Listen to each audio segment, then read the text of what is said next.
Hermanos, vamos a buscar la carta a los Hebreos, capítulo 1, versículos del 1 al 4 en esta tarde. Hebreos 1, del 1 al 4. El título de nuestro sermón es 7 verdades sobre Jesús.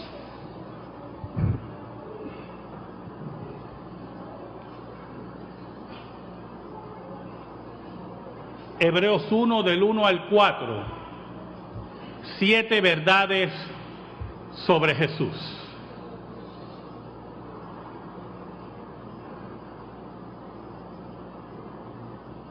Dice así la palabra de Dios, en el nombre del Padre, del Hijo y del Espíritu Santo. Dios, habiendo hablado muchas veces y de muchas maneras en otro tiempo a los padres por los profetas, en estos postreros días nos ha hablado por el Hijo, a quien constituyó heredero de todo y por quien asimismo hizo el universo, el cual siendo el resplandor de su gloria y la imagen misma de su sustancia, y quien sustenta todas las cosas con la palabra de su poder, habiendo efectuado la purificación de nuestros pecados por medio de sí mismo, se sentó a la diestra de la majestad en las alturas, hecho tanto superior a los ángeles, cuando heredó más excelente nombre que ellos. Oramos. Dios bueno, tú que sabes todas las cosas, venimos ante ti en el nombre de Jesucristo para darte gracias por el privilegio de exponer tu palabra a este pecador. Escóndenos bajo la sombra de la cruz y que tú llegues al corazón de tu pueblo, según tu voluntad en tu palabra. Ayúdanos, Señor, en esta tarde, para que tú seas glorificado y traigas alegría a aquel que está triste. Oh Señor, certidumbre a aquel que está en incertidumbre, bálsamo a aquel que está herido. Te lo pedimos, Señor, en el nombre de Jesús. Amén y amén. 7 verdades sobre Jesús.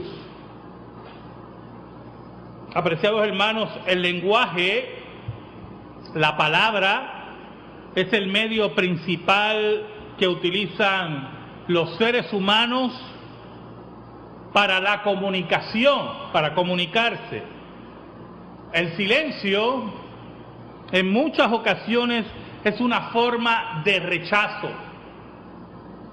Cuando una pareja decide no hablarse, es una forma de comunicar rechazo. Cuando familiares dejan de hablarse, es una forma de comunicar rechazo. Y de eso de familiares que dejan de hablarse, todos sabemos de eso. Todos sabemos aquí de eso. Se lo digo yo que soy su pastor. Los hijos quieren oír a sus padres, pues por medio de la palabra sienten su amor y cuidado. ¿Saben algo, hermanos? El cristianismo es una fe de la palabra. Es la fe de la comunicación. En pocas palabras, la fe bíblica es aquella que proclama que Dios no está callado. El versículo 1 dice de la siguiente forma: Dios, habiendo hablado muchas veces y de muchas maneras en otro tiempo a los padres por los profetas.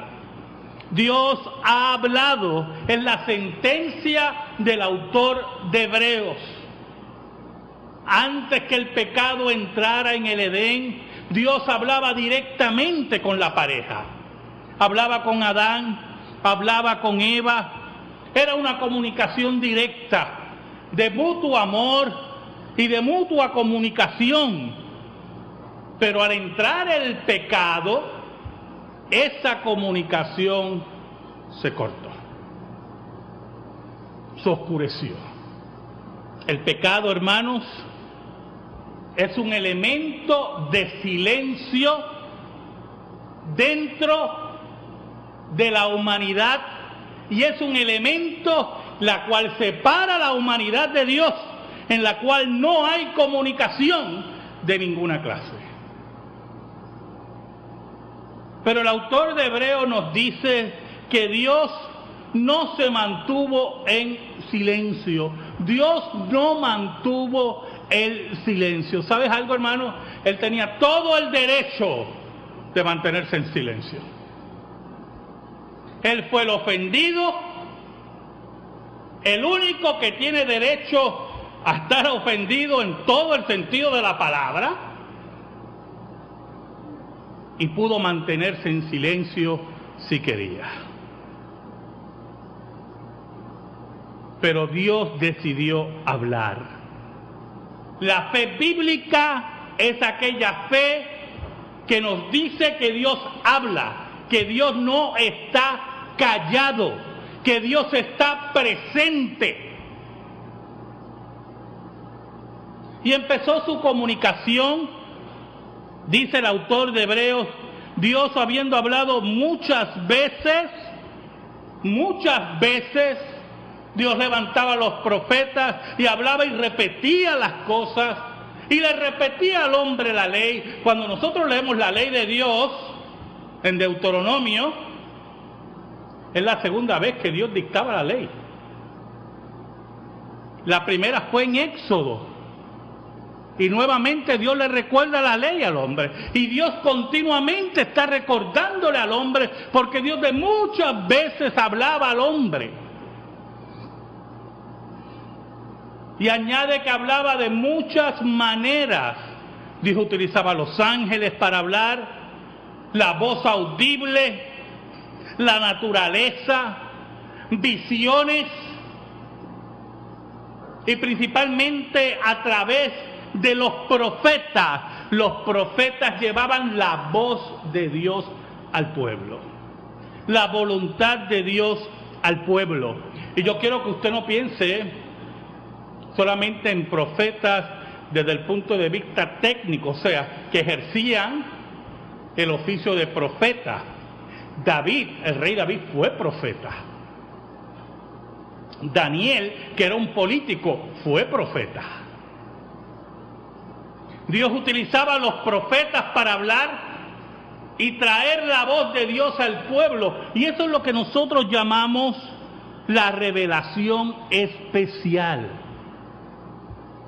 Dios se revelaba al pueblo especialmente, en forma maravillosa, en la forma no común de revelarse, como era anteriormente a través de la naturaleza.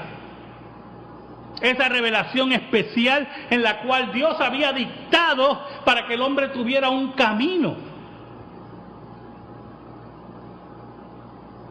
La revelación especial, hermano, traía un mensaje de salvación. ¿Sabe, hermano? Solamente porque Dios hubiera decidido hablar, ya había un mensaje de salvación innato en ese intento de acercarse al hombre. En esa revelación especial, Dios revelaba que no abandonaba al hombre. Dios se revelaba como un padre amoroso, padre ofendido, pero amoroso.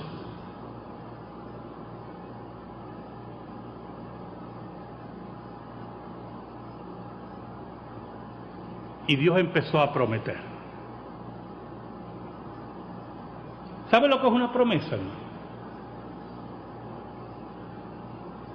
¿Cuántas veces usted ha prometido algo y no ha cumplido? Si usted ha cumplido todas sus promesas, lo felicito. Usted tiene un dominio del futuro que yo no lo tengo.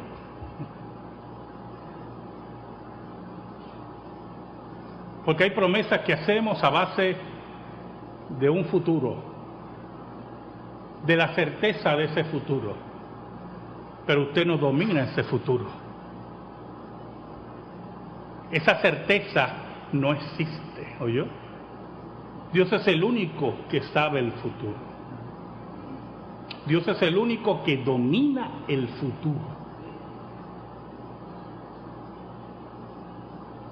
¿Sabe? En una ocasión, se lo digo personalmente, yo siempre,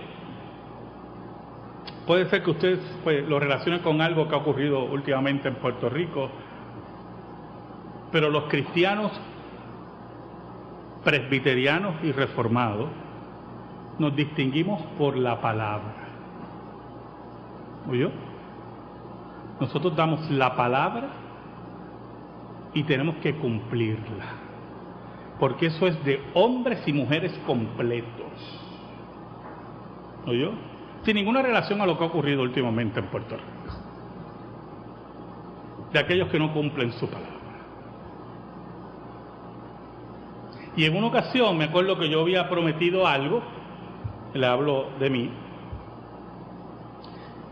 pero no se estaban dando las circunstancias para yo cumplir mi palabra. Entonces mi esposa me empezó a notar ansioso y a respirar profundo por la ansiedad. Y las circunstancias no se estaban dando para yo cumplir mi palabra. En una, no le quiero dar detalles, ¿verdad? Porque no es cuestión tampoco de dar detalles. Cuando ya prácticamente yo creía que iba a fallar a mi palabra, las circunstancias se dieron, pero en menos de 24 horas. Y lo único que me quedó, yo no sé si a usted le ha pasado eso, cuando usted recibe una presión y cuando lo destapan, como que un alivio, lo único que me quedó fue llorar. Y le dije a mi esposa, yo no quiero que jamás digan que yo no cumplo mi palabra. ¿Sabe? Los hombres y mujeres que han conocido a Jesús son hombres y mujeres de palabra. Antes, cuando hablaban nuestros padres y nuestros abuelos, que antes, ese término, antes puede haber sido ayer o yo, pero antes no mediaban papeles, solamente la palabra, ¿verdad? Era lo que mediaba, y se medía el carácter de un hombre y de una mujer por el cumplimiento de esa palabra. Y cuando usted no cumple esa palabra, ahí es que se medía el carácter. Si usted era digno de confianza, si usted era digno de ser amigo de alguien. ¿Sabe, hermano? Dios dio su palabra que el reino de Dios iba a ser nuevamente restaurado. Cosas en las cuales, dice el autor de Hebreos, es imposible que Dios mienta. Dios dio su palabra en el Antiguo Testamento, que le den perdido, volvería. Y esas promesas las adornó o las escondió a través de símbolos, de sacrificios de animales, de vestimentas religiosas, de días especiales de sacrificio. Todo eso eran símbolos. Y por lo tanto la revelación de Dios iba en progresión desde la promesa que Dios había establecido por él mismo a Abraham hacia su cumplimiento. Por eso el Dios que nosotros servimos es el Dios que le hizo la promesa a Abraham, el Dios que no incumple su palabra, y nosotros tenemos que ser hombres y mujeres que reflejemos a Dios en nuestra vida. Pero pastor, usted mismo ha dicho que nosotros no conocemos el futuro, y posiblemente las circunstancias son las que nos evitan que nosotros cumplamos nuestra palabra. ¿Es verdad, hermano? Por eso Santiago nos dice que siempre en nuestra boca debe existir esa frase, si es la voluntad de Dios. si es la voluntad de Dios. Pero que nunca, hermanos, que nunca se sepa que usted instituye las circunstancias, que usted manipula las circunstancias para no cumplir su palabra.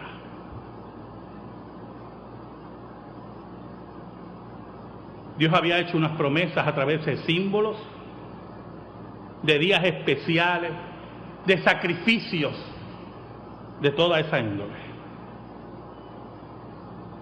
La revelación, como dije anteriormente, iba en progresión desde la promesa a su cumplimiento. Pero la pregunta es, ¿cuándo llegaría ese cumplimiento? ¿Cuándo llegaría ese cumplimiento? Mira el versículo 2. En estos postreros días nos ha hablado por el Hijo, a quien constituyó heredero de todo y por quien asimismo hizo el universo. Dios ha dicho a través del autor de Hebreos que los postreros días han sido inaugurados. Esos postreros días son los días del cumplimiento de la promesa de Dios, la promesa que Dios ha empeñado por Él mismo, que Él ha jurado por Él mismo. Los postreros días están entre nosotros. Esos días han sido inaugurados. Llegó la hora del cumplimiento, pero también llegó la hora del arrepentimiento de los pecadores, porque Cristo dijo: arrepiéntanse porque el reino de Dios está cerca. Por lo tanto, el cumplimiento de la promesa de Dios está acompañado de un llamamiento a los seres humanos a entregar su vida a Dios. Ahora, ¿cómo Dios ha hablado en los postreros días? ¿Cómo Dios ha hablado? ¿Qué instrumento Dios ha utilizado para el cumplimiento de sus promesas? En estos postreros días nos ha hablado por el Hijo. Su última palabra la ha dado por su Hijo. Jesucristo es la última palabra de Dios. Cristo es el portaestandarte de Dios para su último llamado y su cumplimiento de las promesas. En Cristo tenemos la voz de Dios completa, porque ya estamos en los postreros días y Dios nos ha hablado a través del Hijo. Eso significa que después de los postreros días nos vienen unos postrerísimos días, ¿oyó? Y los super postrerísimos, como se pueden inventar las doctrinas falsas. Estamos en los postreros días y Dios ha hablado a través de su Hijo. Cristo es la voz de Dios, el cumplimiento de Dios. Ahora, para que no hubiera duda que Cristo es el cumplimiento de la promesa, la última palabra de Dios real y completa, Dios, por medio de la palabra escrita, establece 7 hechos sobre Jesús. 7 hechos, 7 verdades sobre Jesús, para que entendamos que Cristo es la culminación de la revelación de Dios.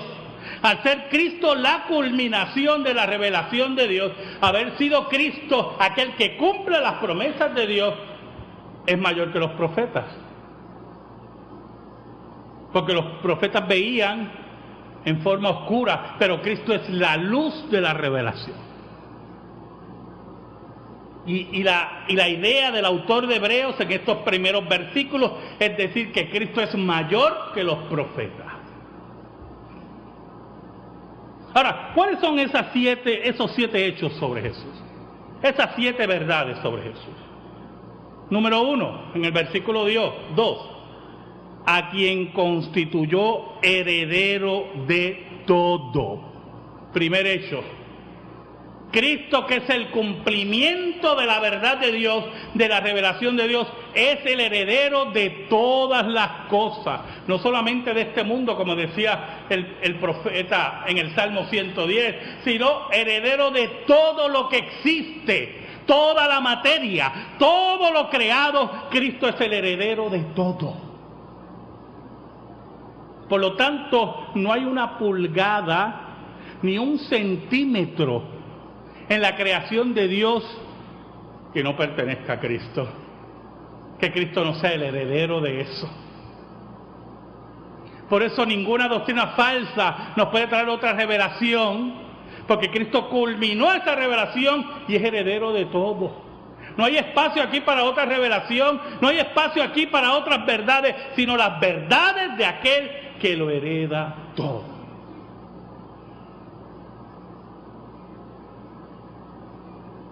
Segundo hecho de Jesús. Y por quien asimismo hizo el universo. Cristo es el fiat por el cual Dios crea todas las cosas. Y sin Cristo, dice el apóstol Juan, nada de lo que existe existiría. Es por medio de Jesús, en esa autoridad cósmica, en esa relación que tiene con Dios, que Él crea todas las cosas. Él es el primogénito de toda la creación, el principio de la creación de Dios, dice Apocalipsis 3. Por lo tanto, nada de lo que existe existiría si no es por Jesús. Oiga, para el autor de Hebreos, ese joven de 33 años y medio, que murió como un criminal, es el creador de todas las cosas y el heredero de todas las cosas. La dimensión espiritual y de la deidad de Cristo, para el autor de Hebreos, sobrepuja todo entendimiento. Ahora mira el versículo 3.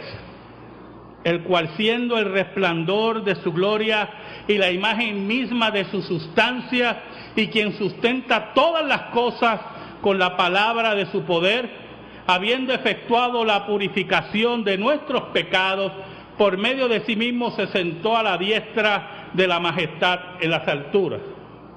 Tercer hecho de Jesús. Vamos al tercer hecho de Jesús. Él es el resplandor de la gloria de Dios. Ese es el tercer hecho que tenemos que saber de Jesús. ¿Sabe? La palabra ahí, resplandor, es interesante porque se utiliza la palabra apaugasma. Y apaugasma es una palabra para sabiduría. En el Antiguo Testamento griego, la palabra que se utiliza para sabiduría es apaugasma. El resplandor de la sabiduría de Dios. Cristo es la sabiduría de Dios. Pero a diferencia del Antiguo Testamento griego, esa sabiduría de Dios es personificada. Cristo es la persona de Dios, la sabiduría de Dios en persona. Por lo tanto, ese resplandor de la gloria de Dios en su toda sabiduría, ese atributo de Dios que es sabiduría, ser sabio, es personificado en la persona de Jesús, dice el autor de Hebreos. Y el autor de Hebreos, yo quiero que usted vea que va buscando justificar que Cristo es la culminación de la revelación de Dios. Cristo es totalmente esa culminación y reúne todas las características para hacer esa culminación. Pero hay un cuarto hecho de Jesús. Dice el autor de Hebreos, y la imagen misma de su sustancia. ¿Saben, hermanos? La palabra imagen en griego es carácter. Y es la única vez en todo el Nuevo Testamento que se utiliza aquí como carácter. En otras partes se utilizaba eikona, Pero aquí el autor de Hebreos no quiso usar esa palabra, quiso utilizar la palabra carácter. Cristo es la imagen misma de su sustancia. Y la idea envuelta, hermanos, es como la idea de una cuña. Un cuño que fabrica monedas.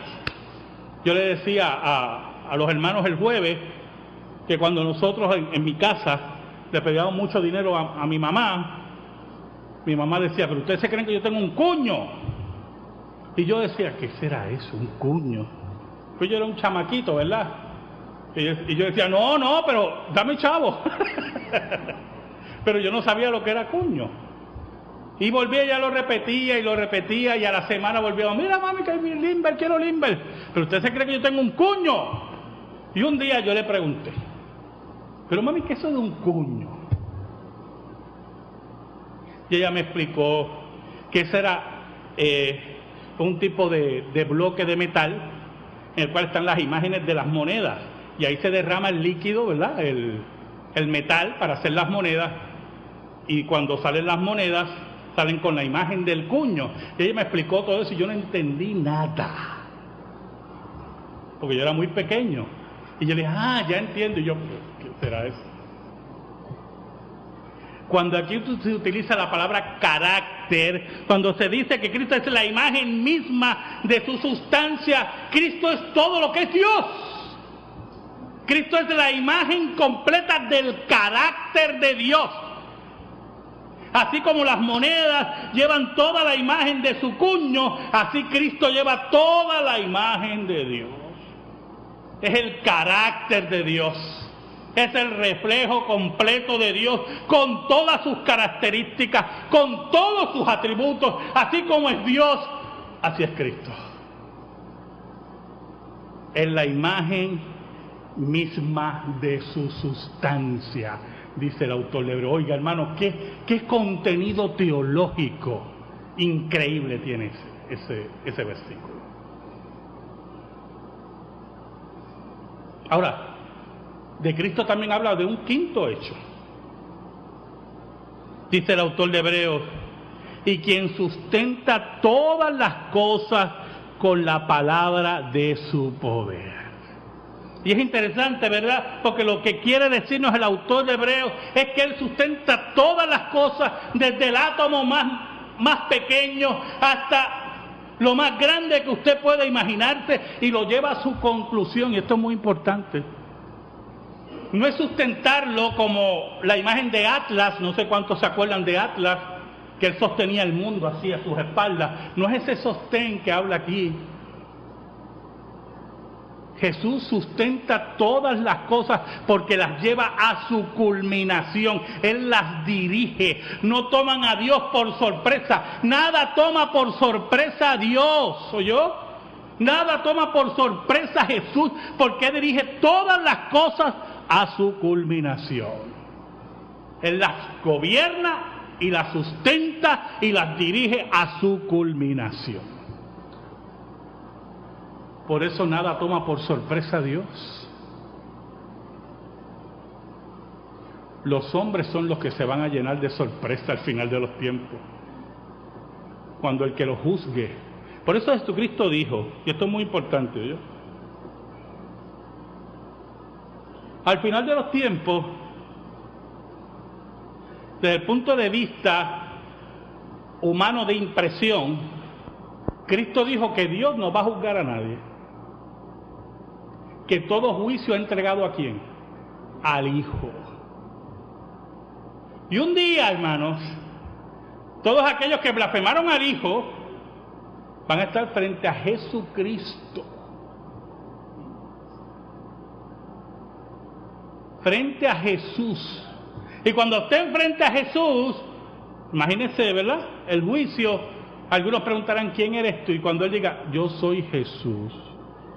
¿Y quién tú eres, pulguita? El que blasfemaste mi nombre todos los años en HBO. El que te burlaste de mi iglesia, tú eres. Ese día frente a Él estará Buda, Confucio, Mahoma, Ese me interesa mucho, ver ese juicio yo. Allí estará Jesús, la imagen misma de su sustancia, el que sustenta todas las cosas por la palabra de su poder.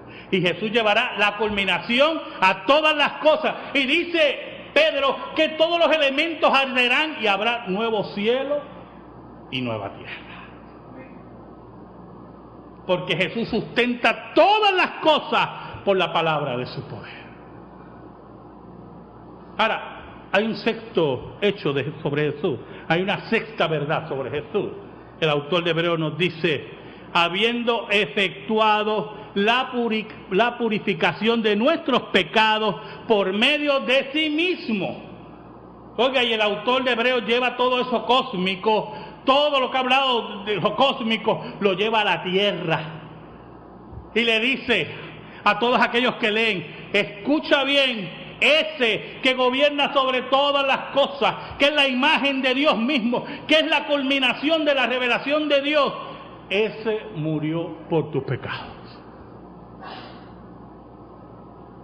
Es el único que tiene legítimo derecho y legítimo poder para morir por tus pecados. Pero lo interesante es que Él dice, ¿verdad?, que Él lo purificó por medio de sí mismo. Eso es muy importante, yo, hermano. Aquí no me dio animales, becerros, cabras, palomitas, no me dio nada de eso. Dios mismo, Cristo, que es la imagen de Dios, murió por nuestros pecados. Una vez y para siempre. Esa dimensión cósmica, hermano, se encapsuló en la persona de Jesús. Aquel que caminó sobre Palestina hace 2000 años. Él llevó la culminación de la revelación de Dios y la promesa de Dios al Calvario, para decirle al hombre, allí en el Calvario quiero que entiendas que cumplo mi promesa. El Edén volverá sobre el planeta Tierra.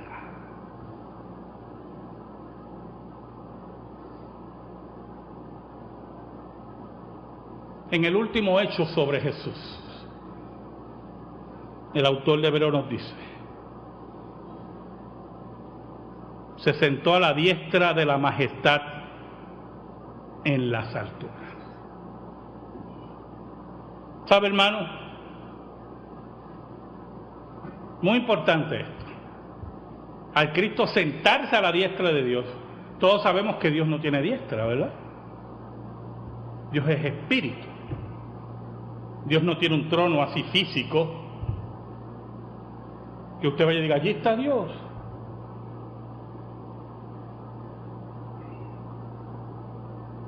Cuando el autor de Hebreos nos dice que se sienta a la diestra de la majestad en las alturas, está hablando de la posición de Jesús.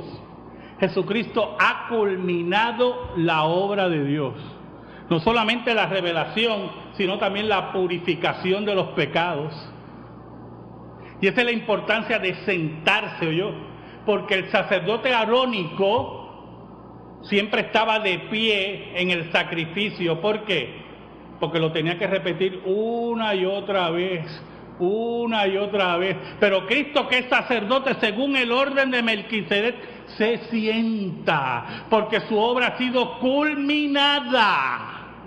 No se repite. Por eso que el sacrificio de la misa es pecado y es idolatría, porque es un intento de repetir lo que no se repite. Pero aún más,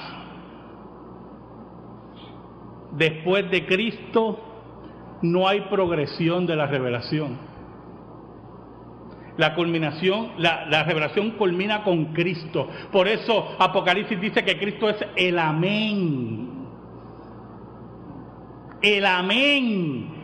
Que así sea. El testigo fiel. Fuera de Él y después de Él no hay progresión de revelación. Por eso concluye el autor de Hebreos, hecho tanto superior a los ángeles, cuanto heredó más excelente nombre que ellos. Por lo tanto, Jesús no es solamente superior a los profetas, dice el autor de Hebreos, sino superior a los ángeles, que es el próximo tema que él va a tocar. Es superior a los mensajeros humanos, es superior a los mensajeros divinos, está diciendo el autor de Hebreos. Es superior a cualquier doctrina falsa hoy, con nuevas revelaciones. Por eso, Apocalipsis culmina con las siguientes palabras. Y yo quiero que me acompañen, Apocalipsis. Apocalipsis 22, versículo 17 dice, y el espíritu y la esposa dice, ven. Y el que oye diga, ven. Y el que tiene sed, venga. Y el que quiera tome del agua de la vida gratuitamente, porque Jesús ya hizo todo. Yo testifico a todo aquel que oye las palabras de la profecía de este libro, si alguno añadiera estas cosas, Dios traerá sobre él las plagas que están escritas en este libro. Y si alguno quitare de las palabras del libro de esta profecía, Dios quitará su parte del libro de la vida y de la santa ciudad y de las cosas que están escritas en este libro. El que da testimonio de estas cosas dice, ciertamente vengo en breve. Amén. Sí, ven, Señor Jesús. La gracia de nuestro Señor Jesucristo sea con todos vosotros, hermanos. Cristo es el amén. Amén.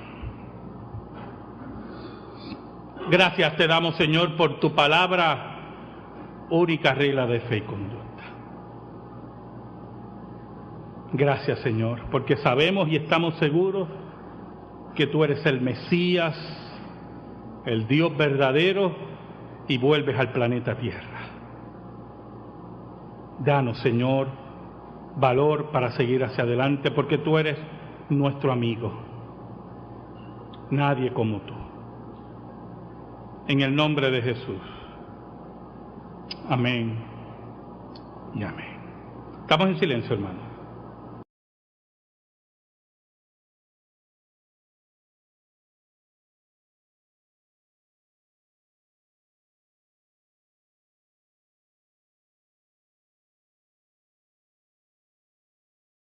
Cuando heredó más excelente nombre que ellos. Oramos. Dios bueno, tú que sabes todas las cosas, venimos ante ti en el nombre de Jesucristo para darte gracias por el privilegio de exponer tu palabra a este pecador. Escóndenos bajo la sombra de la cruz y que tú llegues al corazón de tu pueblo, según tu voluntad en tu palabra. Ayúdanos, Señor, en esta tarde, para que tú seas glorificado y traigas alegría a aquel que está triste. Oh Señor, certidumbre a aquel que está en incertidumbre, bálsamo a aquel que está herido. Te lo pedimos, Señor, en el nombre de Jesús. Amén y amén. 7 verdades sobre Jesús. Apreciados hermanos, el lenguaje, la palabra, es el medio principal que utilizan los seres humanos para la comunicación, para comunicarse. El silencio, en muchas ocasiones, es una forma de rechazo.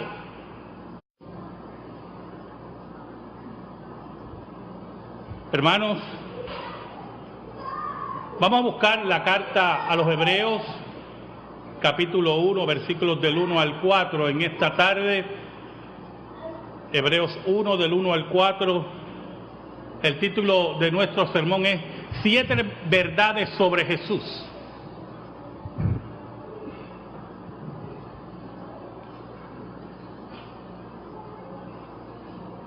Hebreos 1 del 1 al 4, 7 verdades sobre Jesús.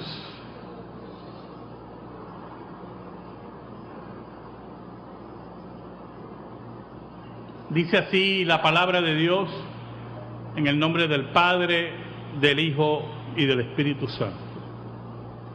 Dios, habiendo hablado muchas veces y de muchas maneras en otro tiempo a los padres por los profetas, en estos postreros días nos ha hablado por el Hijo, a quien constituyó heredero de todo y por quien asimismo hizo el universo, el cual siendo el resplandor de su gloria y la imagen misma de su sustancia, y quien sustenta todas las cosas con la palabra de su poder, habiendo efectuado la purificación de nuestros pecados por medio de sí mismo, se sentó a la diestra de la majestad en las alturas, hecho tanto superior a los ángeles.